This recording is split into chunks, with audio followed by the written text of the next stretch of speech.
இது அமுத மொழி, அற்புத மொழி, பழங்காலத்து மொழி, கல் தோன்றி மண் தோன்றா காலத்தே முன்தோன்றி மூத்த தமிழ். நம்ம தமிழை பற்றி பெருமையாக பேசுவோம்.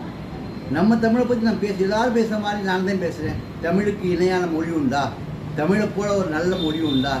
தமிழை போல குறைந்த எழுத்துக்கள் இதே தான். நான் என்ன இதனுடைய ஆராய்ச்சியில் தான் என்ன செஞ்சுருக்கேன், நான் தமிழ் எழுத்துக்களை 21 எழுத்துக்கள் மட்டும் இருந்தாலே போதும் தமிழை முழுமையாக நாம் எழுதவும் படிக்கவும் முடியும் என்று நான் சொல்லியிருக்கேன். அந்த 21 எழுத்துக்களை மட்டும் வச்சு நான் நிரூபித்து காட்டியிருக்கேன். இன்னும் கூட நான் நிரூபித்து காட்டி பல வகையில் நம்மளுடைய ஃபேஸ்புக்லேயும் நான் போட்டிருக்கேன், யூடியூப்லேயும் நான் பாடமே நடத்திக்கிட்டு இருக்கேன். இப்படி தான் நடத்திக்கிட்டு இருந்தாலும் கூட மக்கள் இன்னும் பயப்படுறாங்க. 21 எழுத்துலையா முழு தமிழையுமா? அது எப்படி முடியும்?